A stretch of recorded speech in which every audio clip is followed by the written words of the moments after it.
Gold, trusted gold buyers. మీరు తాకట్టు పెట్టిన బంగారాన్ని విడిపించి ఈ రోజు ఉన్న మార్కెట్ ధరకు కొనబడను. మీరు కవులు రచయితలు తెలంగాణలో ప్రతి అన్యాయాన్ని అక్రమాలని ప్రశ్నిస్తూ వచ్చారు. కానీ ఈ మధ్య కాలంలో మీరు ఒక సందర్భంలో మాట్లాడారు, ఇప్పుడు కవులు రచయితలు రెడ్లు రావుల పక్క చేరారు, వాళ్ళు స్పందించట్లేదు, తెలంగాణ సమాజం ఏమైపోయినా మాకేం కాదు, మాకు బాగున్నామా లేదా అనే అర్థంలో మీరు ఒక సోషల్ మీడియాలో ఇటీవల ఒక కామెంట్ చేశారు. ముమ్మాటికి కవుల పాత్ర, రచయితల పాత్ర ఎట్లా ఉండాలంటే, ఈవెన్ మేధావుల పాత్ర కూడా ఎట్లా ఉండాలి అంటే ప్రజల వైపు ఉండాలి. కేసీఆర్ రెడ్లు రావులు కూడా కదా, నేను డైరెక్ట్ వాళ్ళ పేర్లు కూడా చెప్తున్నా. కేసీఆర్ పక్కన చేరిండ్రు, కేసీఆర్ పక్కన చేరిన వాళ్ళ అల్లన్నారాయణ కనపడతాడు, తర్వాత గంటా చక్రపాణి కనపడతాడు, కోదండరామ్ అయితే సరే అక్కడ ఇక్కడ ఉన్నాడు అనుకోండి, ఇప్పుడు అక్కడ ఏదో కుదరలేదు, మళ్ళీ తర్వాత ఇక్కడ ఉన్నాడు. ఇప్పుడు తెలంగాణలో ఉన్నంత బీసీ చైతన్యం నాకు తెలిసి వేరే రాష్ట్రాల్లో లేదు, అంటే నాకు తెలిసినంత వరకు. నిత్యం ఏదో సమస్య మీద పోరాడుతూనే ఉంటాయి కదా, మరి అవి సరిపోవట్లేదు అంటారా? బీసీ చైతన్యం అన్నమాట కుల సంఘాల నాయకులకే ఉంది. చెట్టు పేరు చెప్పుకొని కాయలు అమ్ముకునే తీరుగా ఉన్నారు ఇక్కడ. కవిత పెట్టబోయే కొత్త రాజకీయ పార్టీలో మీలాంటి మహిళలను వచ్చి రండి, నాతో చేతులు కలపండి, మనం అందరం కలిసి మీరు ఏమనుకుంటున్నారో బహుజనుల ఆశయాలను అవి సాధిద్దాం, దాని వైపు మనం మాట్లాడదామంటే మీరు వెళ్తారా? ఇవాళ కదా 10 ఏళ్ల సంధి లేని కొత్త ప్రేమ రేపు మిగతా రోజులలో వస్తుందన్న నమ్మకం ఏంటి? ప్రశ్నించే వాళ్ళని విలువలేదు, నోట్ల నాలుక లేని వాళ్ళని పిలిచింది అక్కడికి. మహిళా దినోత్సవం రోజు చాలా మందిని ఇదే రేవంత్ రెడ్డి ప్రభుత్వం పిలిచి సన్మానించింది, కవులను, రచయితల్ని, జర్నలిస్టులను. బహుశా మీరు అటెండ్ అయినట్టు.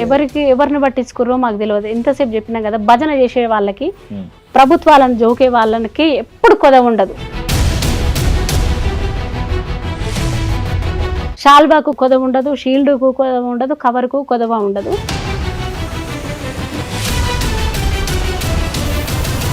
నమస్తే, వెల్కమ్ టు ఐడ్రీమ్ మీడియా. నేను మీ రొద్దం శ్రీనివాస్. తెలంగాణలో కవులు రచయితల పాత్ర ఎంత అంటే ఆకాశం అంత అని చెప్తాను నేనైతే పర్సనల్గా. తెలంగాణ ఉద్యమానికి ఊపిరి పోసిన వాళ్ళలో ఉద్యమకారులది ఎంత పాత్ర ఉందో, ఆ ఉద్యమకారుల వెనక ప్రజలను చైతన్యం చేసిన కవులు రచయితలది మాత్రం అంతే పాత్ర అని నేను చెప్పగలను, చూశాను కాబట్టి కల్లారా.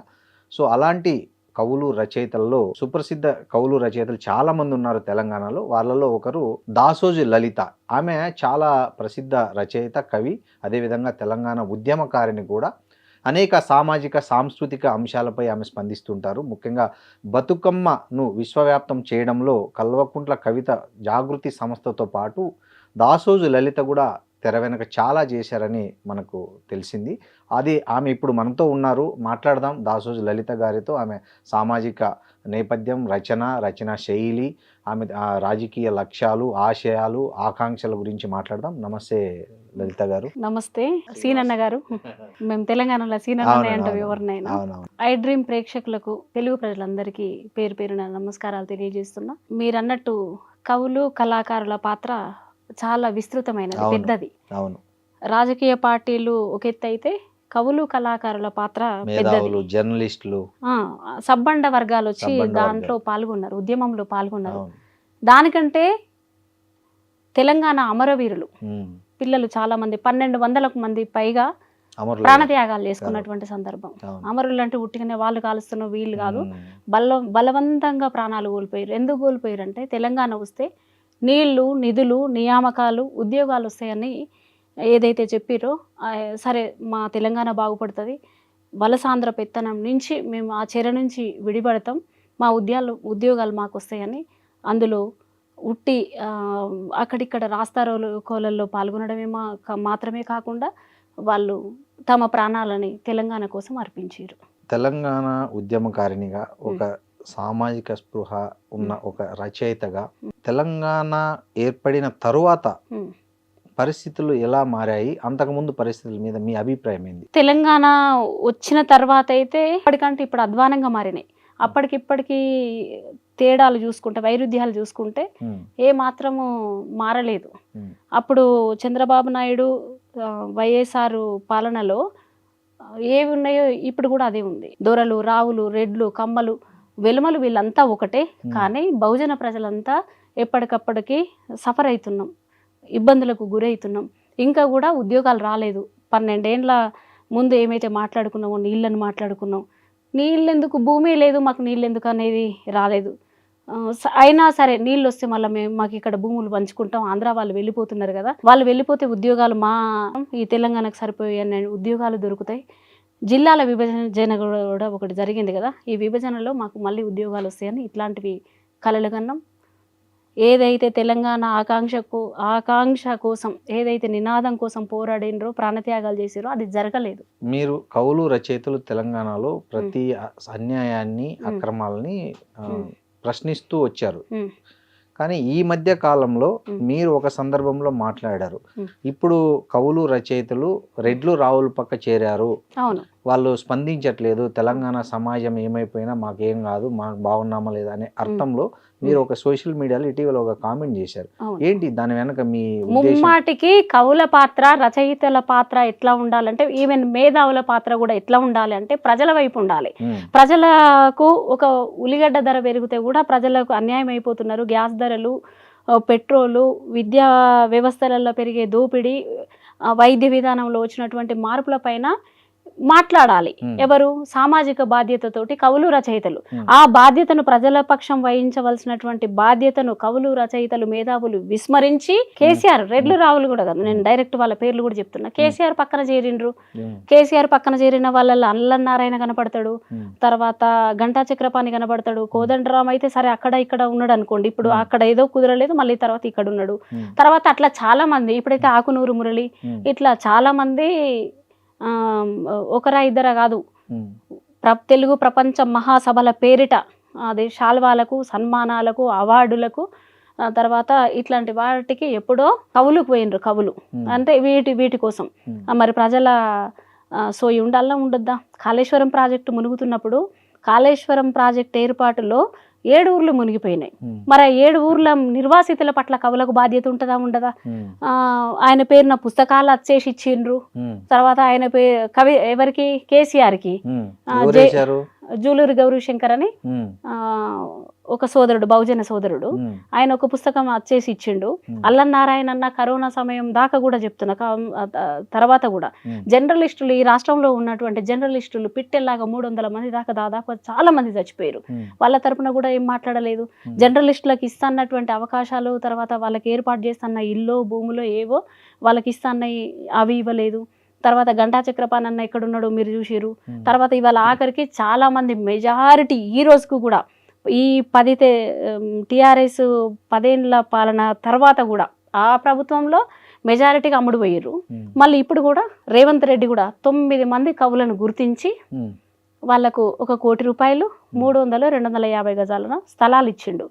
మరి అందులో మహిళలు కనపడలేదు ఆయనకు, రేవంత్ రెడ్డికి. తర్వాత 9 మంది చేస్తేనే తెలంగాణ ఉద్యమం వచ్చిందా? తెలంగాణ ఉద్యమం 9 మంది చేస్తే రాష్ట్రం ఏర్పడిందా? 1200 మంది తల్లుల ప్రాణత్యాగాల పైన కొడుకులను పోగొట్టుకొని పిల్లలు ఉద్యోగాలు చేసి నోటికాడ ముద్ద కావాల్సినటువంటి పిల్లలు చచ్చిపోయారు. మరి వాళ్ళని వెతికి వాళ్ళకు ఇంటికో ఉద్యోగం ఇవ్వలేదు. మళ్ళా వాళ్ళ తరపున భరోసా అంటే మిగిలిన పిల్లలకు ఉద్యోగం ఇవ్వాలి, తర్వాత ఇంటికో ఉద్యోగం, ఇల్లు స్థలాలు, కాంపన్సేషన్స్ ఏవి ఉంటాయి అవి ఇవ్వలేదు. మొత్తంగా కవులు రచయితల బాధ్యతలు మెజారిటీ ప్రజలు, మెజారిటీ కవులు రచయితలు మేధావులు మర్చిపోయారు తెలంగాణను. ఇక ఏవో అక్కడో ఇక్కడో చిన్న చిన్నవి పెట్టుకొని మళ్ళీ పోయి ప్రభుత్వానికి అంటగాగిరు. కొన్ని సభలు పెట్టుకున్నారు కొంతమంది. ఇక మిగిలిన వాళ్ళని కొంతమంది కనబడతారు కదా, వాళ్ళు కూడా గవర్నమెంట్తో, పాత గవర్నమెంట్తో, కొత్త గవర్నమెంట్తో వీళ్ళు టైఅప్ అయ్యి ఉండరు. ఇక పాత కొత్త అని మాట్లాడితే, పాత దాంట్లో అదే టీఆర్ఎస్ నుంచి నాయకులు బీఆర్ఎస్లో, అది కాంగ్రెస్లకు జంప్ అయ్యారు. కాంగ్రెస్లో పాత అప్పుడు ఉన్నోళ్ళు మళ్ళీ బీఆర్ఎస్లకు పోయారు. అట్లా తలసాని శ్రీనివాస్ ఎక్కడి నుంచి వచ్చిండో కనపడతాడు, ఎర్రబెల్లి దయాకర్ ఎక్కడి నుంచి వచ్చిండో కనపడతాడు. ఇప్పుడు కడియం శ్రీగారు అక్కడ ఇక్కడ ఉన్నాడు. ఇట్లా వేల మీద లెక్క పెట్టలేనంతమంది.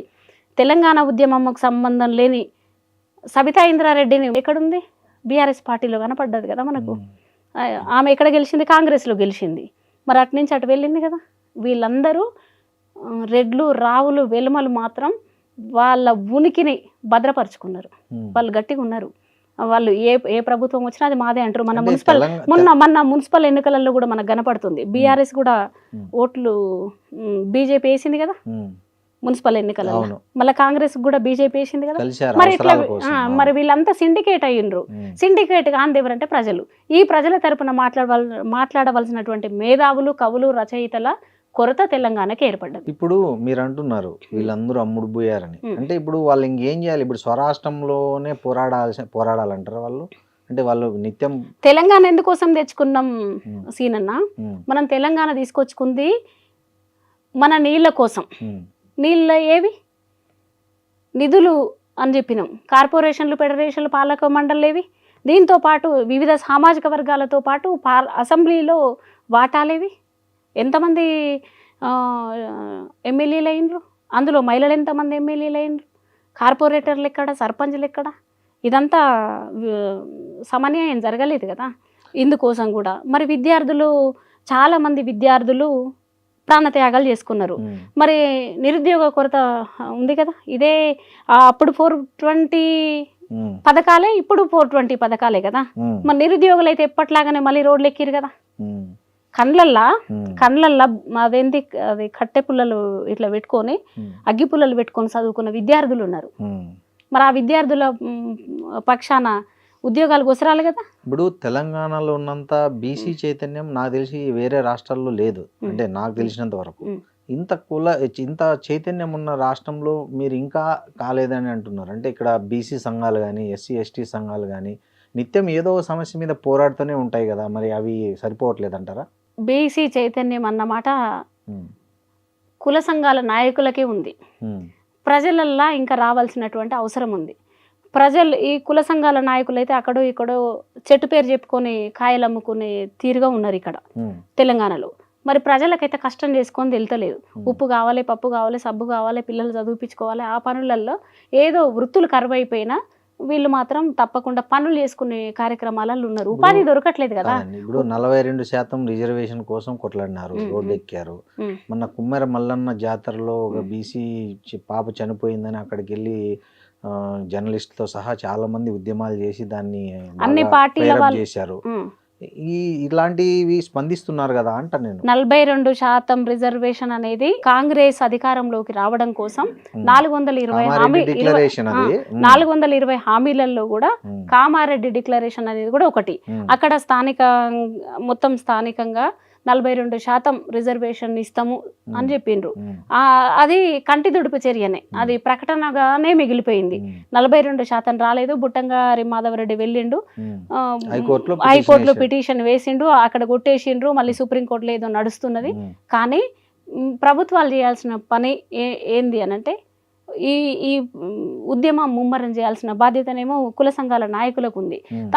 దాంతోపాటు శాసనసభలో, పార్లమెంట్లో ఉన్నటువంటి బీసీ నాయకుల మీద కూడా ఆ బాధ్యత ఉంది. ఇప్పుడు ఆర్ కృష్ణయ్య కానీ, జాజుల్ గౌడ్ ఆయన కానీ, శ్రీనివాస్ గౌడ్ కానీ వీళ్ళందరూ దీని మీద నిరంతరం పోరాటాలు చేశారు కదా. ఇక్కడ ధర్నాలు చేశారు, ఆందోళన చేశారు, ముట్టడులు చేశారు. ఇక రోజు అది జాయింట్ యాక్షన్ కమిటీ పెట్టి ఏవేవో చేశారు కదా. అవి ఏండ్ల తరబడి ఇప్పుడు స్వతంత్ర అనంతరం నుంచి ఇప్పటిదాకా ఉద్యమాలు చూస్తే ఇవన్నీ కంటి దుడుపు చర్యనే. ఇప్పుడు మందకృష్ణ అన్న ఉదాహరణ తీసుకుందాం. ఈ రాష్ట్రంలో మందకృష్ణ అన్న నిరంతరము వర్గీకరణ కోసం కొట్లాడిండు, సాధించిండు కదా. ఆ తరహాలు ఇక్కడ జరగలేదు.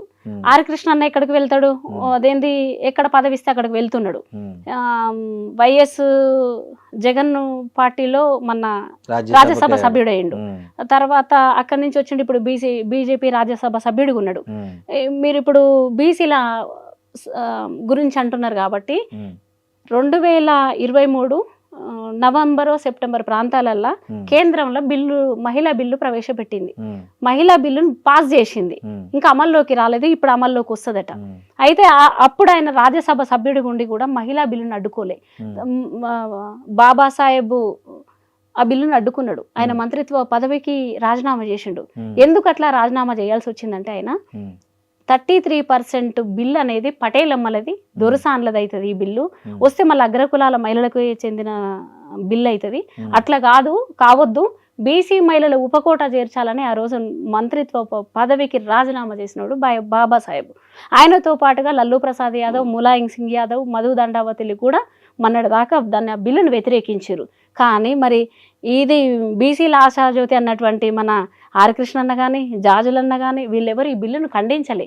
రాజ్యసభ సభ్యుడిగా ఉండే ఆమోదం తెలిపొద్దు కదా, నిరసన వ్యక్తం చేయాలి కదా, ఇక్కడున్న శ్రేణులను కదిలించాలి కదా. ఇప్పటి వరకు కూడా అట్లాంటివి జరగలేదు.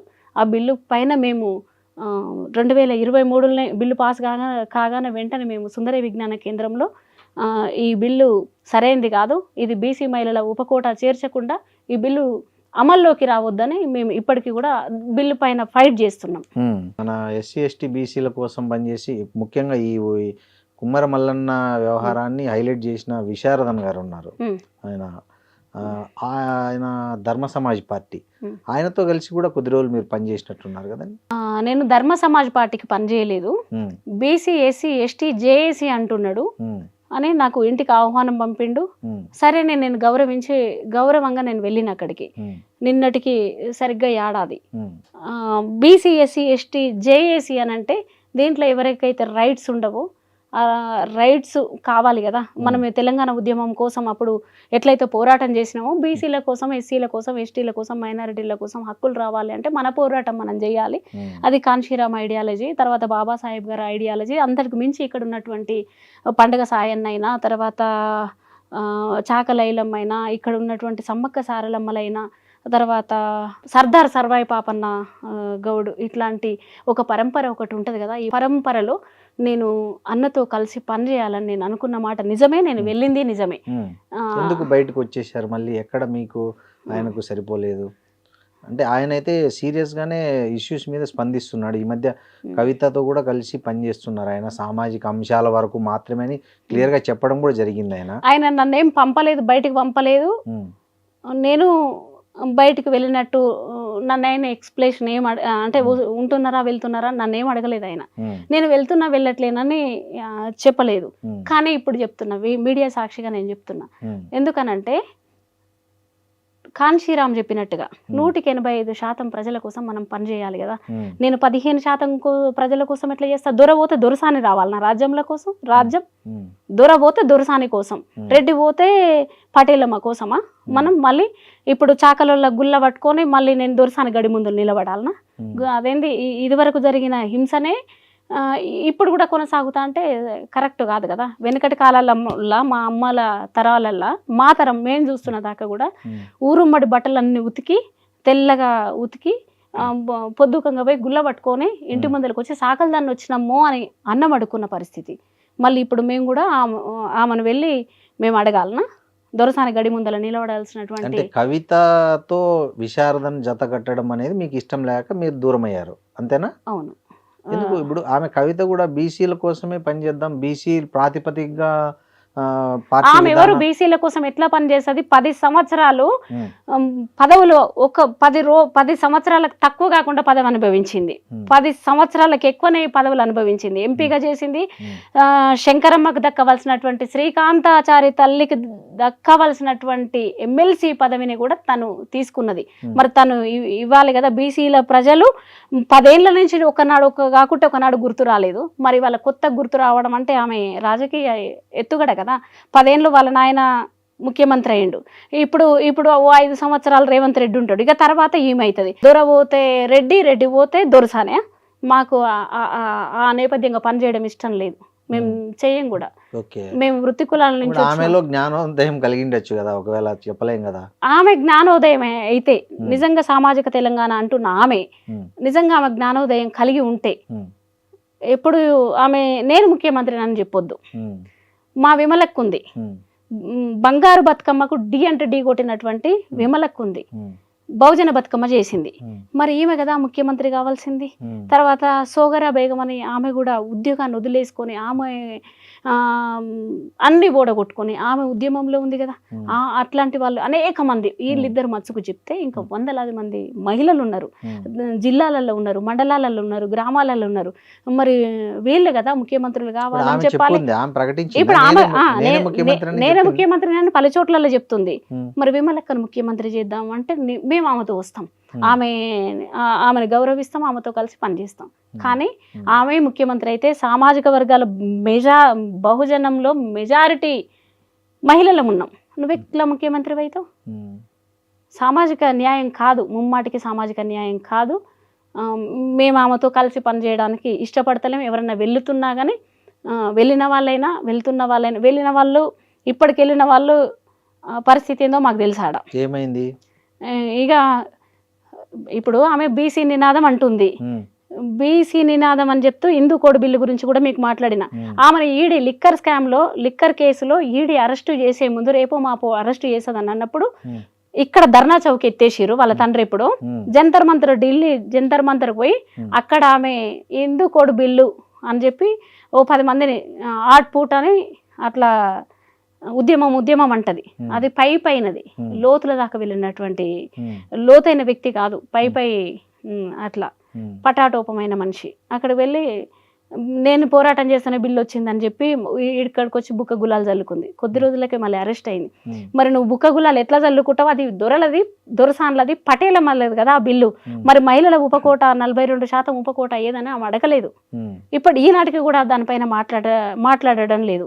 మరి సామాజిక న్యాయం ఎట్లా పాటిస్తుంది? మహిళల్ని ఆమె ముఖ్యమంత్రి బీసీలకి టికెట్లు ఇస్తా అంటుంది కదా, అట్లా నేను అనేది ముఖ్యమంత్రి చేస్తా అని చెప్పాలి. బీసీ ఇప్పుడు ఇది ఒక బేరం. ఇప్పటిదాకా 10 ఏళ్ళు గడిలలో కూర్చొని విస్తృతంగా సంపాదించుకుంది. వాళ్ళ నాయననే ఇప్పుడు బీసీ ప్రజలు ఏం నమ్ముతలేరు కూడా, బహుజన ప్రజలు కూడా నమ్మరు. ఎందుకు నమ్మరు అంటే ఇప్పుడు తన తండ్రి స్థాపించిన పార్టీలో ఉద్యమ పార్టీ అని అనుకుందాం. తండ్రి స్థాపించిన పార్టీలో ఈమె 10 సంవత్సరాల అధికారాన్ని అనుభవించి ఆ పార్టీ ఉంటెంత పోతెంత అని మాట్లాడింది. ఉంటెంత పోతెంత అంది. రేపు పొద్దుగాల ఇది బీసీ ప్రజల్ని మాత్రం గౌరవిస్తుందన్న నమ్మకం ఏంది? పేదోళ్ళకి ఇస్తుందా ఆమె? మళ్ళీ డబ్బున్న సంపన్న మనుషులని సెలెక్టెడ్గా ఏరుకుంటుంది. ఇప్పుడు 42% దాని మీద కూడా ఆమె బుక్క గులాలు చల్లుకుంది. జాగృతి సంస్థను తీసుకుందాం. తన జాగృతి బతుకమ్మను విస్తృతంగా ప్రచారం చేసిన వాళ్ళు మీరు కూడా ఉన్నారు కదా. నేను ఆమెతో కలిసి పని చేయలేదు, ఏనాడు కలిసి పని చేయలేదు, నా భవిష్యత్తులో కూడా కలిసి పని చేయను. నేను చాకలైలమ్మ వారసురాల్ని, నాకు సమ్మక్క సారక్కల వారసత్వం ఉంది. ఈ నేలన గాయపడ్డ మహిళల ఈ నేలలో మేము అదేది బతుకమ్మలు ఆడితే దొరలు బట్టలు ఇప్పించి బతుకమ్మలు ఆడినరు.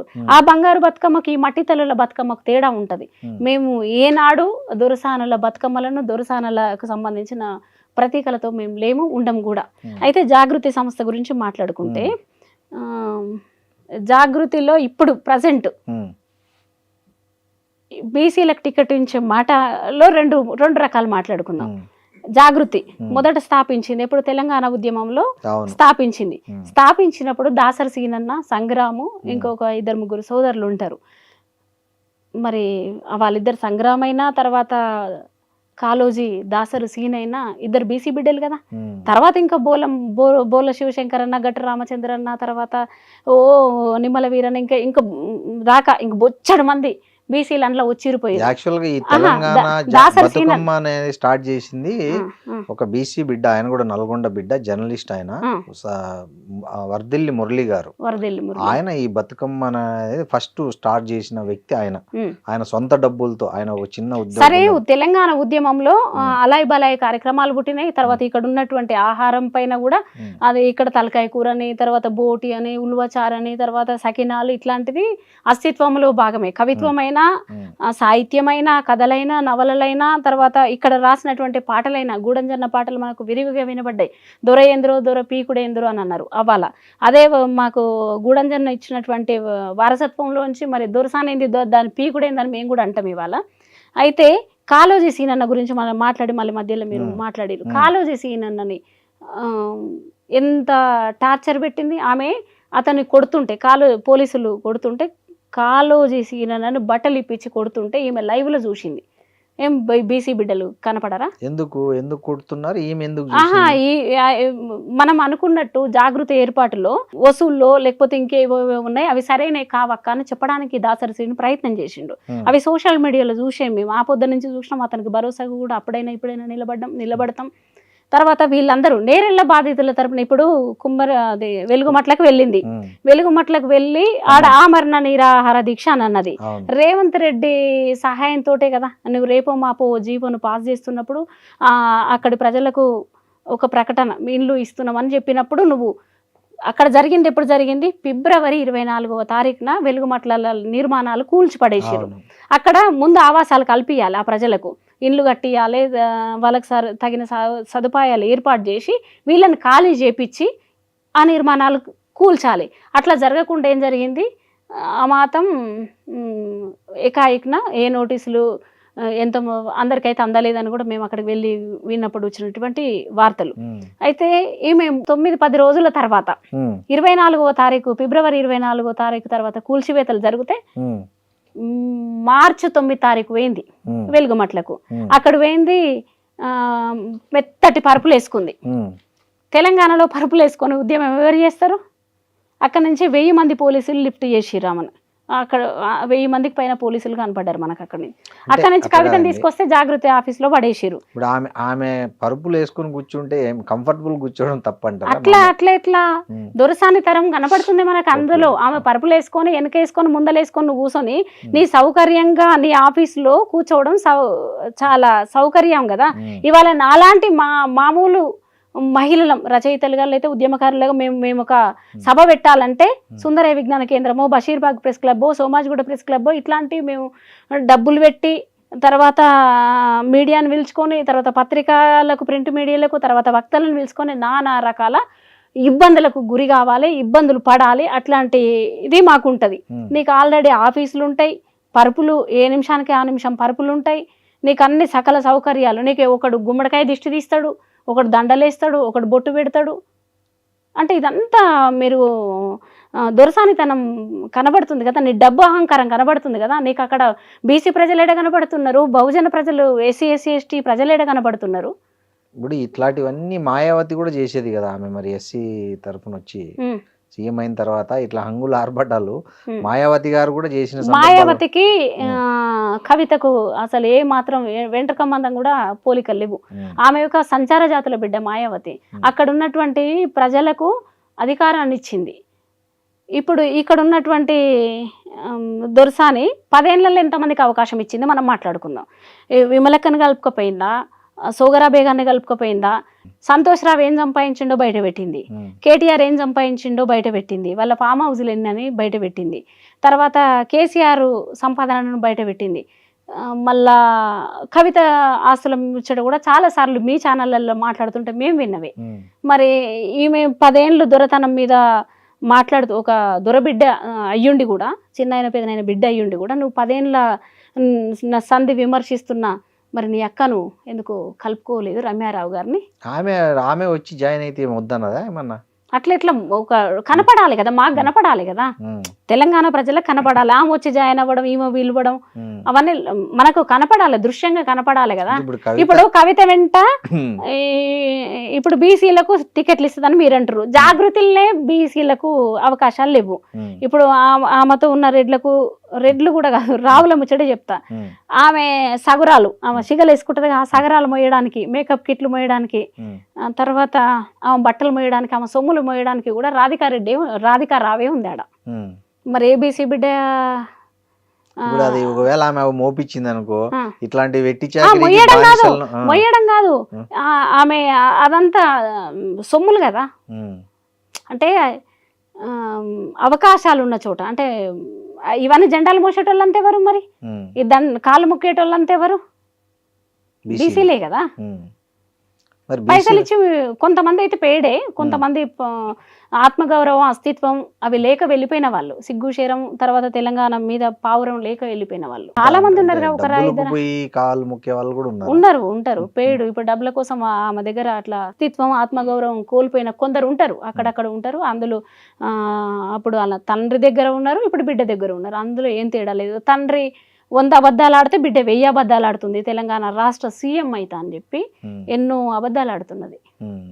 సో విశారదన్ గారితో మీకు అక్కడ పేచి వచ్చింది. నన్ను ఆయన ఏం రివ్యూ అడగలేదు, నేనేం చెప్పలేదు. నన్ను కుమ్మెరగట్టు అక్కడ జరుగుతున్నప్పుడు నేను ఆ శిబిరంలోకి వెళ్ళిన బాధితుల తరపున మాట్లాడిన విశారదన్ అన్న చేస్తున్న ఆ ఉద్యమానికి కూడా సంఘీభావం మాట్లాడిన. దాని తర్వాత ఇప్పుడు మరి వెలుగుమట్లలో చేసిన ఆమరణ నిరాహార దీక్ష మరి కుమ్మెరగట్ల కూడా చేయాలి కదా.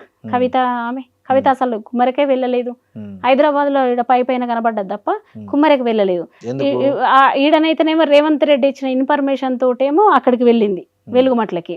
మరి ఈడికి కుమ్మరికి కూడా వెళ్ళాలి కదా. కుమ్మరిగట్టులో కూడా ఆమరణ నిరాహార దీక్ష చేయలేదు కదా. అంటే ఇప్పుడు రేవంత్ రెడ్డి మీద ఆమె రోజు ప్రెస్ మీట్ పెడుతుంది, ఈ మధ్య వరుసగా ఆరోపణలు చేస్తుంది. రేవంత్ రెడ్డితో కలిసి పనిచేస్తే ఆమెకి ఏమొస్తుంది? నాకేం సంబంధం లేదని ఒక్క రోజు కూడా చెప్పట్లేదు. నాకు మొత్తం కల్వకుంట్ల కుటుంబాన్ని తిడుతుంది. తర్వాత రేవంత్ రెడ్డి అయితే ఏం పెద్దగా నాకేం కనిపించలేదు. శ్రీరామనవమి రోజు మనం చూసినాం, అన్న పేరు మహేష్ గౌడ్, పిసిసి ప్రెసిడెంట్ మహేష్ గౌడ్. ఆ దంపతులు ఈ దంపతులు ఇప్పుడు మనం మాట్లాడుకున్నాం కదా, కోటి రతనాల వీణ అని ఉంటుంది తెలంగాణలో. తెలంగాణ అంటే కోటి రతనాల వీణ అంటారు. ఏ పార్టీలైనా ఏం చేస్తున్నాయి అంటే కోటి అనే దాంట్లో పెద్ద నిగూఢ అర్థం దాగి ఉంది. 4 కోట్ల ప్రజలైతే 1 కోటి మందితోటి గవర్నమెంట్ ఏర్పాటు చేయొచ్చు. మిగతా 3 కోట్ల మంది మనోభావాలు ఏమైపోయినా పర్వాలేదు, వీళ్ళందరూ ఒకటవుతారు. ఇప్పుడు తెలంగాణ ఐసీలో ఉంది అని నేను ఒక మాట రాస్తే ప్రజలు ఏం రాసిరంటే కోమాలో ఉందని రాసిరు. తెలంగాణ ఐసీలో కాదు కోమాలో ఉందని రాసిరు.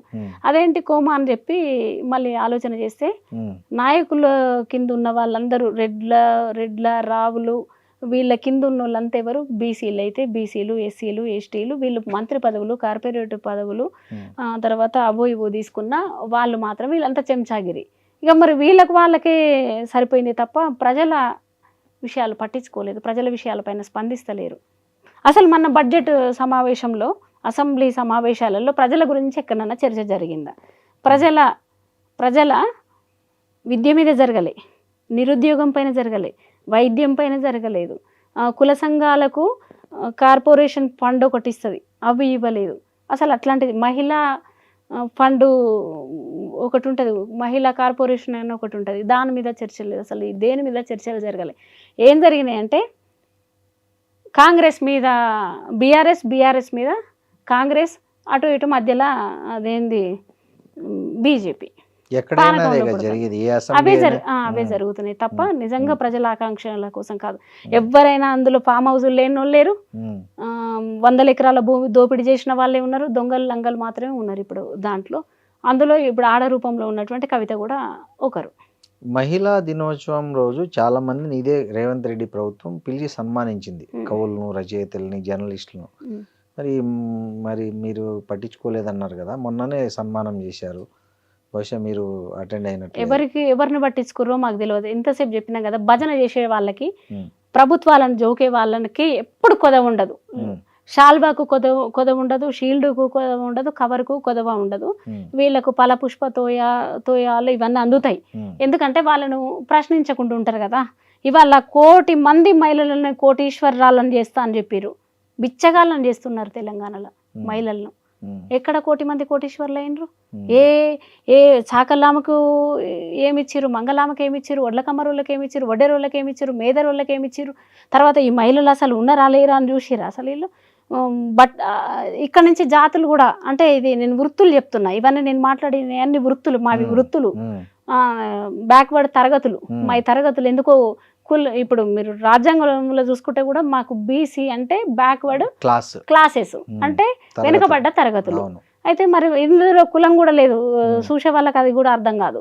మరి వీళ్ళకి ఈ మహిళలను ఏడంగా కోటీశ్వర్లను చేసిండు. స్కూటీలు ఏడంగి 2000 పింఛన్ ఒకటి, 4000 పింఛన్ ఒకటి అని చెప్పిండు. ఇవన్నీ ఏదైంది? కాలేదు కదా, తులం బంగారం అన్నాడు, ఏమైంది? 1 కోటి మంది కోటీశ్వర్లు ఎట్లా అయినరు? అయితే ఇట్లా ప్రశ్నించిన వాళ్ళు మన అవార్డులు అందుకున్న వాళ్ళు ఉన్నారా? లేరు కదా, లేరు. జోకిన వాళ్ళు ఎన్జిఓ సంఘాల తరపు నుంచి కొంతమంది ఆంధ్ర వాళ్ళు కూడా ఉన్నారు. ఎవరున్నారు? తెలంగాణ ప్రజలు ఆడ గంటె భూమి కొనుక్కొని ఇల్లు కట్టుకునే పరిస్థితి, 40-30 అంతస్తులు ఉన్నారు. అందులో ఎవరన్నా ఇక్కడ ఉన్న ప్రజలకు, సామాన్యులకు భూమి కూడా అందకుండా చేసిర్రు. అంతిమంగా రాజ్యం కూడా అందకుండా చేస్తున్నారు. ఎట్లా అందదంటే 1984లో 50,000తో మొదలైన ఒక శాసనసభ్యుడు ఇవాళ 100 కోట్లకు వెళ్ళిపోయింది. ఒక సర్పంచ్ ఎంత ఖర్చు పెట్టిండో చూసినాం. కోట్లకు పైన ఖర్చు పెట్టిండ్రు. అంటే అక్కడ ఎంత వస్తుంది గ్రామంలో? గ్రామంలో ఏం డబ్బు ఉంటుంది? గ్రామం చేసేటువంటి మోరీలు, లైట్లు, అది మున్సిపాలిటీ, అది రోడ్లు ఊడ్చుడు తూడ్చుడు, ఎంతైనా కోట్ల రూపాయలు పెట్టడం ఏంది? ఇప్పుడు తర్వాత దీని తర్వాత మున్సిపాలిటీలలో కూడా మనం వార్డు మెంబర్లు కూడా పెద్ద ఎత్తున ధనం ఖర్చు పెట్టారు. అంటే ఇది సామాన్యుడికి అందుతుందా? ఇప్పుడు డబ్బు ఖర్చు పెట్టిన వర్గాలు ఎవరు?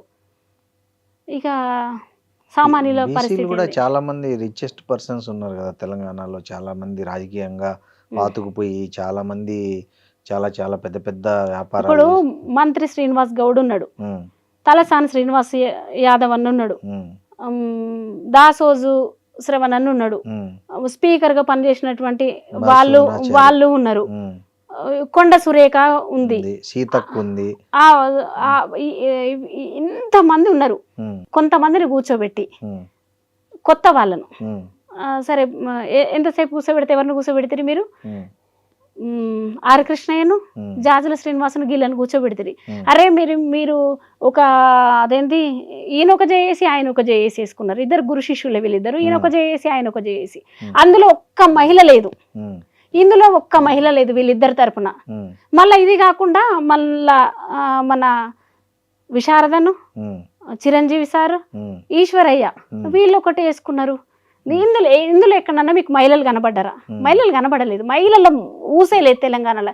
మరి మహిళలు అయినటువంటి కడియం కావ్య అయినా, కొండ సురేఖ అయినా, సీతక్క అయినా, ఇంకెవరన్నా అరకూర ఎవరన్నా ఉంటే మరి మరి మా ఉద్యమకారులు ఎవరు, మహిళలు ఎవరు అని మాట్లాడాలన్నా మాట్లాడద్దా? దగ్గర తీసుకోవాలి కదా. పని చేస్తున్న వాళ్ళు ఉద్యమాలలో ఇంకా ఎవరు ఉన్నారని, యాక్టివ్గా ఉన్నారని ఒక్కసారన్నా చూసుకున్నారా? మీరు ఎవరి తరపున మాట్లాడుతున్నారు? ఏ మహిళల్ని మళ్ళీ చూస్తలేరే మీరు? ఏ మహిళల్ని మీరు కోటీశ్వర్లు చేస్తారు? యాక్టివ్గా ఉన్న మాలాంటి వాళ్ళను చూస్తలేరు. మీకు ఎంతసేపు ఎవరు కావాలి?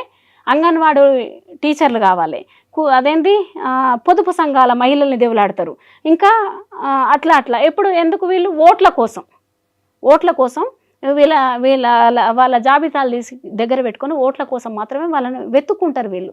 మరి తెలంగాణలో మరి మహిళా ప్రాతినిధ్యాల కోసం వాళ్ళ నియోజకవర్గాల పునర్విభజన జరిగితే మహిళలు అవసరం. ఏరు మహిళలని తోటి మహిళలు ఆలోచించిర్రా?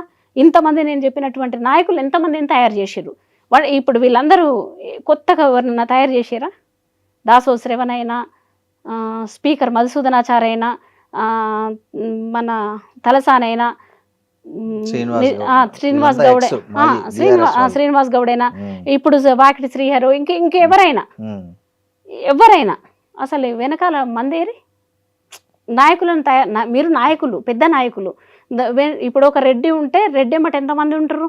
అన్నలు, తమ్ముళ్ళు, చుట్టాలు. ఆ అమెరికాలలో ప్రపంచ దేశాలలో ఉన్నటువంటి వాళ్ళనేమో మీరు పిలిపించుకుంటారు, కార్పొరేషన్ నామినేటెడ్ పోస్టులలో వాళ్ళు పెట్టుకుంటున్నారు. మరి మీరుండి ఏం చేసిర్రు?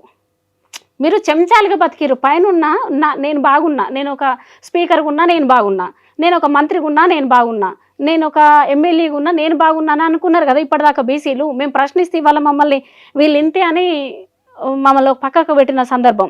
ఇవాళ మీ మీడియా సాక్షిగా మేము మాట్లాడుతున్నాం. మాకు ఒక అవకాశం కల్పించినటువంటి ఈ సందర్భాన్ని ఇచ్చినందుకు మీకు పెద్ద ధన్యవాదాలు. ఎందుకంటే ఇప్పటిదాకా మాకు గొంతే లేదు. సోషల్ మీడియా మాకు అరకుర ఉంటే మాకున్న సొంత ఐడియాలతోటి లేకపోతే అక్కడిక్కడ కొంత మాట్లాడుకోవడం తప్ప ఇంతవరకు కూడా మాకు ఒక్క ఛానల్ అయినా మీరు చూడండి, మొత్తం చూడండి, ఒక్క ఛానల్ అన్నా మాకు మా గొంతును వినిపించడానికి అవకాశమే ఇవ్వలేదు. చందు తులసి అనే ఒక జర్నలిస్ట్, ఆమె యూట్యూబ్ జర్నలిస్టు. అయితే నాకు ఏంది తెలంగాణ ఇంత ఐసీలో ఉన్నట్టుంది, మరి కవితనైతే ఇంటర్వ్యూ చేసింది, సంధ్యకనైతే ఇంటర్వ్యూ చేసింది, మరి ఇక్కడ ఉన్నటువంటి బహుజన బిడ్డలను ఎందుకు ఇంటర్వ్యూ చేయట్లేదు? మరి ఇప్పుడు కవితకు డి అంటే డి అనే వాళ్ళు ఉన్నారా లేరా అని నేను ఏమమ్మా మరి అడగవా? మరి నీ మీద దాడులు జరిగినప్పుడైతే మేము అడిగినాము, మరి నువ్వేంటమ్మా మరి అడగవా అంటే నేను అట్లా ఇంటర్వ్యూ చేయను, సందర్భం వచ్చినప్పుడు చేస్తామని అన్నది. మరి కవిత పార్టీ పెడుతుందమ్మా, తెలంగాణలో మేము నష్టపోయినాం, తెలంగాణలో అన్ని రకాలుగా నష్టపోయినాం, ఇల్లును నష్టపోయినాం, అదేంటి పిల్లల చదువుల్ని నష్టపోయినాం, మా వృత్తి నష్టపోయినాం, ఏండ్ల తరబడి వృత్తి వదిలిపెట్టి ఉద్యమంలో పనిచేసినాం, మాకు ఉన్న 1 ఎకరం 2 ఎకరాలు ఉంటే అమ్ముకున్నాము, నిర్వీర్యమై ఉన్నాం ఇవాళ రోడ్ల మీద, మరి ఉద్యమం కోసం ఇంకా కూడా పనిచేస్తున్నాం, మరి ఏంటమ్మా మరి ఒక తోటి మహిళగా నువ్వు మాట్లాడాలి కదా, మా మా మా గొంతు కూడా వినిపించు అని మేము అడిగినాం. అంటే కాదు కుదరదు అన్నది. అదే ఎట్లా అని నేను అడిగిన. మరి నువ్వు తెలంగాణలోనే ఉంటున్నావు, నువ్వు ఒక మహిళగా నువ్వు స్పందించాలంటే లేదు తెలంగాణ. ఆ తమ్ముడు నాకు తెలుసు, వాళ్ళ భర్త నాకు తెలుసు, మంచి రచయిత తమ్ముడు కూడా, చందు మంచి రచయిత, మంచి అభ్యుదయ భావాలు కలిగిన వాడు. ఈమె కూడా అభ్యుదయ భావాలు కలిగిందే, కానీ కాకపోతే మహిళల్ని చూడాలి. నువ్వు ఆంధ్ర కోడలువైనా ఇటలీ కోడలు వచ్చి సోనియా గాంధీ వచ్చి ఈ దేశానికి రూల్ చేస్తలేదా? ఆమె కొడుకుల్ని కానీ సోనియా గాంధీని, అది రాజీవ్ గాంధీని, ప్రియాంక గాంధీని కనలేదా? ఓ ఇందిరాగాంధీకి కూడలు కాలేదా? నువ్వు ఇటలీ నుంచి వచ్చిన ఆమెకి ఏమో రాష్ట్రాన్ని దేశాన్ని చూడగలుగుతుంది. నువ్వు తోటి పక్క తెలుగు మహిళ వచ్చి మమ్మల్ని ఎందుకు ఇక్కడ ఏం జరుగుతుందని నువ్వు ఎట్లా అడగవు? అంటే కవితకు యంత్రాంగం ఉంది, కవితతో చాలా ఉంది అని మాట్లాడుతుంది. అంటే మరి యంత్రాంగంతో ఉన్న నువ్వు కాదు కదా, లేని వాళ్ళ కోసం పనిచేయాలి కదా. నువ్వు ఎవరైతే అంటే తను వద్దనరే, జనరల్ గా మీ వాయిస్ వద్దనరే ఆమె. కాదు కుదరదన్నది, కుదరదంటే కుదరదన్నది, మేము చేయమన్నది, మేము చెప్తామన్నాం. మేము ఇవాళ ఇక్కడ ఉన్నటువంటి బహుజన మహిళల ప్రాతినిధ్యం మేము వహిస్తున్నాం, బహుజన ప్రజల ప్రాతినిధ్యం మేము వహిస్తున్నాం అని చెప్తే కాదు కుదరదన్నది. అది ఎట్లా అని అంటే ఆమె చెప్పిన డబ్బు కావచ్చు, ఆమె యంత్రాంగం కావచ్చు, అట్లా చెప్పింది. నేను అడిగిన ఆమెను, లేదు లేదు ఏదో సందర్భం వస్తే మీరు కొంతమంది మహిళల్ని కూర్చోబెట్టుకుంటే అప్పుడు మాట్లాడతానది. నాకైతే ఇది సరిగ్గా అనిపించలేదు. ఒక జర్నలిస్ట్ మాట్లాడే మాటలు కావు, సామాజిక బాధ్యత లేని వ్యక్తిగా నాకు అనిపించింది. నేను ఆమెని ఈ తీరును ఖండిస్తున్నా. వ్యక్తిగతంగా నాకు ఆమె మీద కోపం, ద్వేషం ఏది లేదు. ఒక మహిళగా, తోటి మహిళగా, ఇప్పుడు ఈడీ కేసు, ఆమె రైస్ అవెన్యూ కోర్టు ఒకటి కడిగిన ముత్యం అని తీర్పిచ్చింది. మళ్ళీ వెంటనే 4 రోజులకు నోటీసులు ఇచ్చింది కదా ఈడీ, హైకోర్టుకు వెళ్ళింది. మరి అది ఇంటర్వ్యూ చేయాలన్నా చేయొద్దా? తెలంగాణలో ఉన్న యూట్యూబర్స్ ఎవరైతే వెళ్ళి అక్కడ అంటే సందర్భం వచ్చినప్పుడు చేస్తారు కానీ పని కట్టుకొని చేయరు అట్లాంటివి ఎవరైనా కానీ. మామూలుగా అవి ప్రజలకు తెలియాలి కదా, ప్రజలకు తెలుసు కదా. ఇప్పుడు మీరు చెప్తున్నారు ప్రజలకు తెలియాలి, ఏ విషయమైనా మంచి చెడులు తెలియాలి. ఇవాళ ఉన్నటువంటి నోరు తెరిస్తే యువత అని మాట్లాడుతున్నారు కదా, వాళ్ళు యువతకు తెలియాల్సినటువంటి అవసరం ఉంది. ఇప్పుడు కవిత పెట్టబోయే కొత్త రాజకీయ పార్టీలో మీలాంటి మహిళలను వచ్చి రండి, నాతో చేతులు కలపండి, మనం అందరం కలిసి మీరు ఏమనుకుంటున్నారో బహుజనుల ఆశయాలను అవి సాధిద్దాం, దాని వైపు మనం మాట్లాడదామంటే మీరు వెళ్తారా? ముమ్మాటికి ఆమె అనదు. అంటే నేను అనదు. ఉద్యమకారులను పిలిచినప్పుడు చూసినాం ఎవరిని పిలుచుకుందో. ఆ తర్వాత 42% రిజర్వేషన్ పైన కొంతమందిని పిలుచుకుంది, అప్పుడు చూసినాం. దాని తర్వాత జనగణనాన్ని పిలిచింది, అప్పుడు చూసినాం. మేధావులను పిలిచింది, కానీ తనకు అనుకూలవంతుల్ని పిలిచింది తప్ప ప్రశ్నించే వాళ్ళని విలువలేదు. నోట్ల నాలుక లేని వాళ్ళని పిలిచింది అక్కడికి. తనే నాయకురాలుగా పాటు ఉన్న వాళ్ళందరూ నోట్లో నాలుక లేని వాళ్ళు అంటారా? ఇంచుమించు అంతే కదా. ఆమెకు ఎదురు మాట్లాడతారా, ప్రశ్నిస్తారా? ప్రశ్నించాల్సిన అవసరం ఏంటి? ఆమె ఇంకా పవర్ లేక ఇప్పుడు జస్ట్ పార్టీ పెట్టింది, ఇవ్వాలి కదా. 10 ఏళ్ల సంధి లేని కొత్త ప్రేమ రేపు మిగతా రోజులలో వస్తుందన్న నమ్మకం ఏంది? అట్లా చూసుకోవాలి కదా, చెక్ చేసుకోవాలి కదా. మనం ఇవాళ బావి అన్నప్పుడు బావిలో దునుకుతామా? అది బావి దునుకొద్దని తెలుసు కదా, తెలిసి వెళ్తున్నారంటే గొర్రెదాటుడు. ఇది లోపం బీసీలదే అని చెప్పాలి కదా, వాళ్ళది కాదు కదా. ఇప్పుడు మోసం చేసే వాళ్ళది ఎప్పుడు మోసపోయే వాళ్ళదే, పదే మోసపోయే వాళ్ళకి లేని చైతన్యం లేనంత. నా బీసీలు ఎవరికి అన్యాయం చేయరు, ఎవరు వస్తే వాళ్ళని గౌరవించేటువంటి సంస్కృతి కలిగిన వాళ్ళు.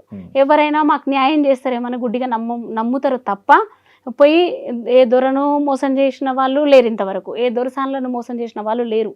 తమకు తాము తెలంగాణ ఉద్యమంలో వందలాది మందిగా చచ్చిపోయిన వాళ్ళు కూడా ఈ బీసీలే. ఇప్పటికీ కూడా రాజ్యంలో అధికారం పొందలేని వాళ్ళు కూడా ఇదే బీసీలు. ఇవాళ కూడా పార్టీ అడుగుతున్నారు తప్ప మన హక్కులు మనం గుంజుకుందామనే స్థాయికి రావాల్సినటువంటి అవసరం ఉంది. ఇవాళ ఈ పార్టీలలో కాదు చేరవలసింది, కవిత పెట్టే పార్టీలను, బీఆర్ఎస్లను, కాంగ్రెస్లను కాదు, ఇందులో ఉన్న వాళ్ళంతా కూడా బయటికి రావాలి. యావత్ తెలుగు ప్రజలు కూడా బయటికి రావాలి. వచ్చి ఇగో మన రిజర్వేషన్, మన దామాషా ప్రకారం మేమెంతో మాకంత వాటా అని చెప్పి బయటికి రావాల్సినటువంటి ఆవశ్యకత ఉంది. చాలామంది మేధావులు ఇప్పటిదాకా మౌనంగా ఉండి అక్కడిక్కడ చెంచాలుగా ఉన్న మేధావులు కూడా ఇవిగా నోరు ఇప్పి దొరసాన్లు కాదు, రెడ్లు పటేలమ్మలు కాదు, ఇగో మనం బీసీలో మెజారిటీ ప్రజలం ఇంతమంది ఉన్నాం, ఇట్లా మన రాజ్యం మనకు కావాలని చెప్పి కొట్లాడనంతసేపు ఇది ఉంటుంది. కానీ మేము మాట్లాడతాం ఎందుకంటే భావజాల వ్యాప్తి చేయడంలో నాలాంటి మహిళలు తప్పకుండా ఉంటారు. ఇప్పుడు కవిత పెట్టే రాజకీయ పార్టీ భవిష్యత్తు ఎలా ఉండబోతుంది తెలంగాణ రాజకీయాల్లో? దాని ప్రభావం ఎంత ఉంటుంది, మార్పు ఎంత ఉండొచ్చు? ఏముండదు, ప్రభావం ఏముండదు. ప్రభావం ఏముండదు. ఆ పార్టీ పెద్దగా విరాజిల్లే పరిస్థితి ఏముండదు. ఎందుకు? జాగృతిని 100 సార్లు పెట్టింది, తీసేసింది, తనకు అనుకూలమైన సమయాలలో ఉంచింది, తీసేసింది. పీకే కట్టలు కట్టినరా అని వాళ్ళ నాయన పార్టీని అన్నది, బీఆర్ఎస్ పార్టీని అన్నది. 10 ఏళ్ళు ఏమైనా పీక్ కట్టలు కట్టినామా అని చెప్పి మనం బీఆర్ఎస్కి వెళ్ళినాం. ఆత్మగౌరవమైన టీఆర్ఎస్ వదిలేసి బీఆర్ఎస్ అని చెప్పింది. ఈమెది అక్కడే తెలుస్తుంది.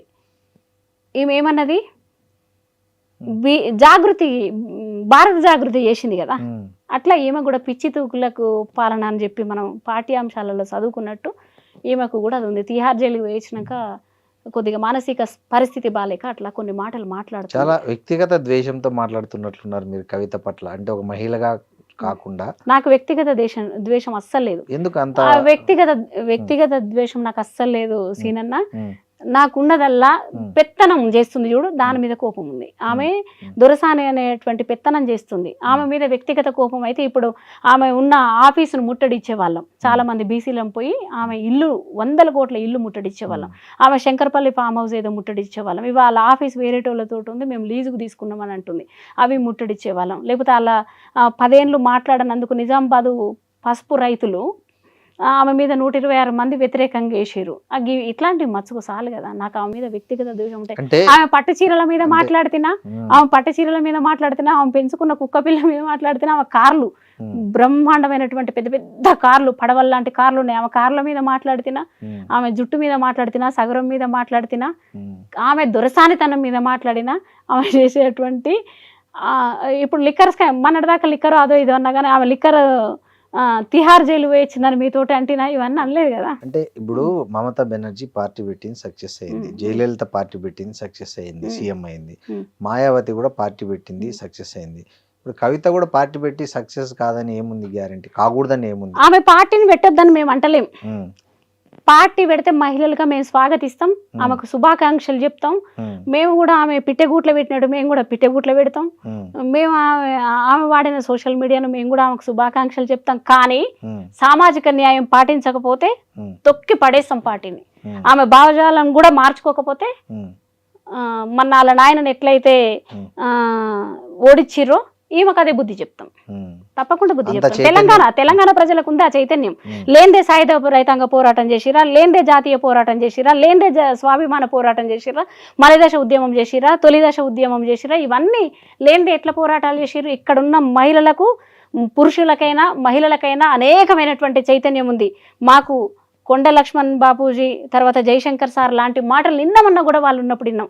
ఇంతకు ముందున్న మా వారసత్వాన్ని, మా ఉనికిని మేము ఒక్కసారి మేల్కొంటే సర్దార్ సార్వాయి పాపన్న చేసినటువంటి రాజ్యం కనపడుతుంది, సమ్మక్క సారలక్క రాజ్యం కనపడుతుంది, ఐలమ్మ పోరాటం కనపడుతుంది, పండగ సాయన్నది కనపడుతుంది, దున్న ఇద్దాస్ది కనపడుతుంది, సంతు రవిదాస్ది, తర్వాత పోతులూరు వీరబ్రహ్మం లాంటి మంచి సమాజం, ఒక సామాజిక సమాజాలు మాకు కనబడతాయి. సిద్ధప్ప వరకవి చెప్పినట్టు మేమంతా ఐక్యంగా ఉమ్మడిగా ఉండే రోజులు నాకు ఎందుకో తొందరలో ఉన్నాయి అనిపిస్తుంది. నిన్నెవరో తమ్ముడు ఐసీలో ఉందంటే ఒక అన్న కోమాలో ఉందని అన్నాడు కదా.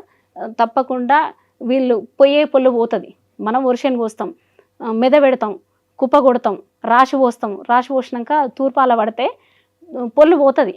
ఆ పొల్లు ఇప్పుడు ఈ పార్టీల దగ్గర ఉంది, అప్పుడు ఉంది, ఇప్పుడు ఉంది, తర్వాత కూడా ఉంటుంది. ఆ పొల్లు గురించి మాట్లాడద్దు, అది తాలు కదా, గట్టి గింజలు కదా మొలికెత్తేది. అట్లా సర్వాయి పాపన లాంటి వారసులం, ఇట్లాంటి వాళ్ళం, సమ్మక్క సారలక్క లాంటి, లేదా మా చాకలైలమ్మ లాంటి వారసత్వం పుణికిపుచ్చుకున్న లాంటి వాళ్ళం మేము ఉన్నాం. ఇప్పుడు మీకు ఏమైనా రాజకీయంగా పార్టీ పెట్టాలని కానీ, బీసీల తరఫున, మహిళల తరఫున రాజకీయ పార్టీలు పెట్టి కానీ రాజకీయాలకు రావాలనే ఆలోచనలు ఏమైనా ఉన్నాయి? ఎందుకు లేదు, ఆలోచన ఉంది. మేము ఏళ్ళ తరబడి కుర్చీలు చెక్కడము, దాని ముందల మైక్, తర్వాత చిన్నప్పటి సంధి అసెంబ్లీని చూస్తున్న వాళ్ళని టీవీలలో చూస్తున్నాం. ఇప్పటి వరకు కూడా అసెంబ్లీలోకి వెళ్ళలేదు. వెళ్ళాలి కదా, మేము కదా అసెంబ్లీలోకి వెళ్ళాలి. మాకు అసెంబ్లీ అంటే చాలా ఇష్టం. నాలాంటి మహిళలం, లక్షలాది మంది మహిళలం వెళ్ళాలి, అసెంబ్లీలోకి వెళ్ళాలి, పార్లమెంట్లోకి వెళ్ళాలి. మొన్నటిదాకా గుల్ల పట్టుకొని సాకలు దాన్నమ్మో అని బువ్వడుక్కున్న తల్లి నాతో పాటు అసెంబ్లీలోకి రావాలి. మంగళ తల్లి కాన్పులు చేసింది, పిల్లొచ్చిన బట్టి పిడికొచ్చిన బట్టి మంగళ తల్లి కాన్పులు చేసిన తల్లి రావాలి, రైతు కూలి తల్లి రావాలి. తర్వాత పర్యావరణాన్ని కాపాడుతూ మేదర్ తల్లులు ఉంటారు, వాళ్ళు బుట్టలల్లి తట్టలల్లి చాటలల్లి మొంటలల్లి ఆ తల్లులు మేదర్ తల్లులు రావాలి, ఎరకల తల్లులు రావాలి, మైనారిటీ తల్లులు రావాలి, చాలామంది ఆదివాసీ తల్లులు రావాలి, వృత్తి ఉత్పత్తుల స్త్రీల సేవా చేతి వృత్తుల తల్లులందరూ అసెంబ్లీలలోకి రావాలి. అట్లా నేను కలలు కంటున్నా, నాతో పాటు నేను అట్లా తీసుకుపోతా. ఇవాళ నాకు ఉద్యమ వేదిక అయినటువంటి సబ్బండ శక్తిని ఏర్పాటు చేసుకొని రాష్ట్ర వ్యాప్తంగా తిరుగుతున్నా. ఇవాళ ఏదో ఒక ఏమంటారు ఉరుములాగానో మెరుపులాగానో గుడ్డిలో మెల్లులాగానో సీనన్న ఇవాళ నన్ను ఐ డ్రీమ్ ఛానల్కి పిలవడం పెద్ద సంతోషం. ఎందుకంటే మా ఊరికి మాకు మీడియా లేదు కదా, అగ్రకులాల మీడియా ఎప్పుడు మా తరపున పని చేయలేదు. ఇవాళ ఇలాంటి వాళ్ళు మాకు లిఫ్ట్ ఇస్తే మేము తప్పకుండా, మేము తిరగడం శ్రమ చేయడం మా వంతు, మేము తప్పకుండా శ్రమ చేస్తాం. మేము జిల్లాలలో పోతాం, మండలాలలో పోతాం, గ్రామాలలో పోతాం, గూడాలలో పోతాం, వాడలలో పోతాం, వాళ్ళు పెట్టింది తింటాం, వాళ్ళ కోసం మేము పని చేస్తాం. ఇన్నాళ్ళు పని చేసినాం, ఇప్పుడైతే ఫుల్ టైం పని చేస్తాం. ఇంకొకటి అండి, ఇది రచయితలకు కవులకు సంబంధించింది. ఈ మధ్య చలం మైదానం నవల మీద ఒక డిఫరెంట్ చర్చ నడుస్తుంది, ముఖ్యంగా ఈ దీంట్లో ఈ సర్కిల్స్లో, కవులు రచయితల సర్కిల్లో. అసలు ఏంటి, మీరు ఒక కవిగా మహిళా రచయిత్రిగా మీరేమంటారు ఈ జరుగుతున్న వాదనలో? చలము స్త్రీలోలుడని, అతను విచ్చలవిడి సెక్స్ను కోరుకునేవాడని, అందుకే అతను తన రచనల్లో అంతా అదే రాసుకుంటూ వచ్చాడు, అతన్ని పెద్ద రచయితగా ఎట్లా చూస్తామని కొంతమంది, అది ఆ కాలంలో అట్లుంది కాబట్టి ఆయన చేశాడు, దాన్ని ఇప్పుడు చర్చించాల్సిన అవసరం లేదని ఇంకొంతమంది. అంటే ముఖ్యంగా ఉమెన్ జర్నలిస్ట్ నుంచి, ఐ మీన్ రైటర్స్ నుంచి కూడా దీని మీద డిఫరెంట్ చర్చ నడుస్తుంది సోషల్ మీడియాలో. మీరేమంటారు ఒక ఉమెన్ రచయిత్రిగా? మేమేమంటున్నామంటే మాకు అసలు శ్రీ రచనలు వద్దు, చలం రచనలు కూడా వద్దు. మాకు అసలు అందులో ఉన్నటువంటి పాత్రలతో మాకే సంబంధాలు కూడా లేవు. అట్లాంటి ఇంకా అంతకుముందు ఉన్న రచనలు కూడా, ఇంతకుముందు మొన్నటిదాకానైతే మేము ఏమనుకున్నామంటే సాహిత్యం సరే అని అనుకున్నాం. ఆత్మకథలు అనంతాలు వచ్చిన తర్వాత కూడా తర్వాత ఎందుకో మాకు అలా చర్చ పెట్టాలని లేదు. మేము ఏం చర్చ పెట్టాలనుకుంటున్నామంటే రామ్ మనోహర్ లోయ, బిపి మండల్ చరిత్రలు, తర్వాత మొల్లా, తర్వాత ఈశ్వరీ మాత, కాలజ్ఞానం రచనల్లో పాల్గొన్నటువంటి ఈశ్వరీ మాత, ఇట్లాంటి రచనలు మేము చదువుతాం, మా ప్రజల్ని ఆలోచింపజేస్తాం. దీంతో పాటు సావిత్రిబాయి పూలే, ఇప్పుడు మళ్ళీ దాని తర్వాత చెప్పబోతున్నా, వీళ్ళు తాళపత్రాల పైన రాసినటువంటి వాళ్ళే, అది మొల్లగారైనా తర్వాత మన ఈశ్వరీ మాత కూడా తాళపత్రాల పైన రాసి రాక మహాదేవి లాంటి వాళ్ళు. మాకు దీంతో పాటు బౌద్ధంలో రాసినటువంటి బౌద్ధ భిక్షునులు మహిళలు వాళ్ళు రాసినటువంటిది, ఇవి మేము చదువుకోవాల్సినవి. దాని అనంతరం కూడా మళ్ళీ సంగేం లక్ష్మీబాయి, సదాలక్ష్మి, తర్వాత మన ఇప్పుడు పూలే దంపతుల చరిత్రలు, ఇవి చెంచాయుగాలు, ఇవి మేము చదువుతున్నాం, చదవాల్సినటువంటి అవసరం ఉంది. మాకు ఆత్మ అనంతం, వీటితోటి మాకు ఆ సాహిత్యాలతో సంబంధం లేదు, వద్దు కూడా. మేము స్త్రీవాదులం కూడా కాదు. ఇంకొక మాట కూడా మీకు ఇక్కడ చెప్పాలి, తెలంగాణలో సాహిత్య విభజన, ఉమ్మడి ఆంధ్రప్రదేశ్లో సాహిత్య విభజన జరగాలి. సాహిత్య విభజన ఒకవేళ జరిగితే మాకు ఈ సాహిత్యాలతో సంబంధం ఉండదు, శ్రీతోటి ఉండదు, చెలంతో ఉండదు, తర్వాత స్త్రీవాద సాహిత్యంతో కూడా మాకు సంబంధం ఉండదు. ఇక్కడ మేము అందరం సమానమే. మాకు ఇక్కడ మగవాళ్ళకి రాజ్యాధికారం వచ్చిందా? రాలేదు. మగవాళ్ళు వంట చేస్తారు మా దగ్గర, ఇల్లు ఊకుతారు, వంటలు దొంగతారు, బాయి కడి వేసి పని చేస్తారు, చాకల ఇంకా రేవు బండ దగ్గర ఉంటే ఇంటికి రాకపోతే భర్త కూడా ఇంటి పనులు చేస్తాడు, ఈయన కూడా ఊకుతాడు, సల్తాడు. అన్నీ మా శ్రమ కులాలల్లో ఇది ఉంది. మాకు సాహిత్యము ఉంది, సాంస్కృతిక నేపథ్యాలు కూడా ఉన్నాయి. కలిసి ఆడతాం, పాడతాం, తాగుతాం, తింటాం, కళ్ళు కూడా తాగుతాం, చుట్ట కూడా సమానంగా తాగుతాం. మాకు ఈ పేచీలు లేవు.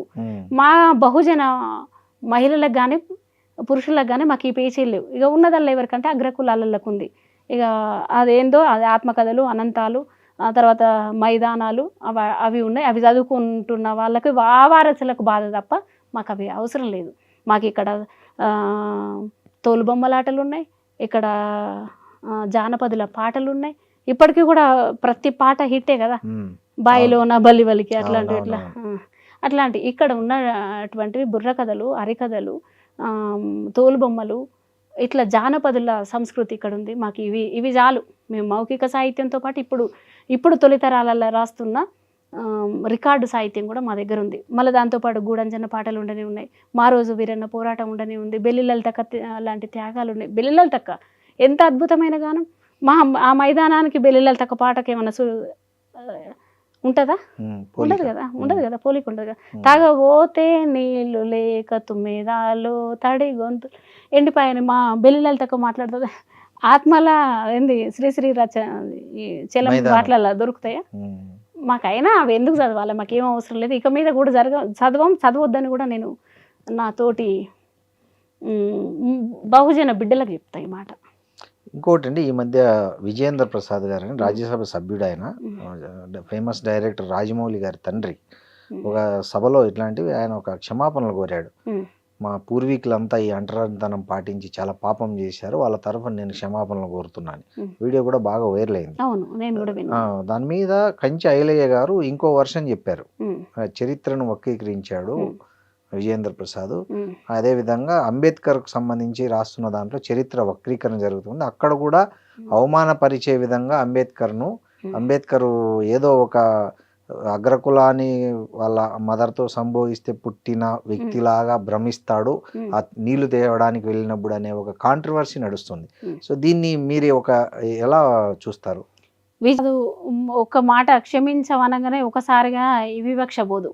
మహిళలు చదువుకోవద్దాయి, మాట్లాడితే నాలుకలు కోసిర్రు, చదువు చదువు వింటే చెవులలో సీసం పోసిర్రు, మంచిలు తాగొద్దు, అంటాయి ముట్టాయి, ఇవన్నీ విడివిడిగా చూసిరు కదా. అంటే వివక్షతో చూసిరు, అంటరానితనంతో చూసిరు. అట్లాంటి సామాజిక వర్గం నుంచి వచ్చినటువంటి ఒక బ్రాహ్మణ కమ్మ అంటే ఇక భావజాలం, బ్రాహ్మణ భావజాలం కలిగిన విజేంద్ర ప్రసాద్ ఒకసారి వచ్చి క్షమాపణ చెప్తే సరిపోదు. వాళ్ళ పూర్వీకులంతా ఇప్పటికీ నేటికి కూడా అనుభవిస్తున్నటువంటి ఆస్తులు, అంతస్తులు, హోదాలు, వాళ్ళకున్న సౌకర్యాలు ఏమి అంటరాని ప్రజలకుందా క్షమాపణతోటి పోతాయా? కర్ల రాజేష్ ఎట్లా చచ్చిపోయిండు మన తెలంగాణలో మనం చూసినాం కదా. పరువు హత్యలు ఎట్లా జరుగుతున్నాయో చూసినాం కదా. ఈ పరువు హత్యలతో పాటు అక్కడక్కడ మహిళల పైన అత్యాచారాలు కూడా చూస్తున్నాం కదా. మరి వీటిని ఖండించరు, వీటిని మీద మాట్లాడరు. వీళ్ళకు అతను సినిమా వ్యక్తి కాబట్టి వీళ్ళకు వస్తువులు కావాలి, శిల్పాలు కావాలి తప్ప, దాంతోపాటు పాన్ ఇండియా సినిమాలలో అధికంగా డబ్బు కావాలి తప్ప ప్రజల మనోభావాలతోటి ఏం సంబంధం లేదు.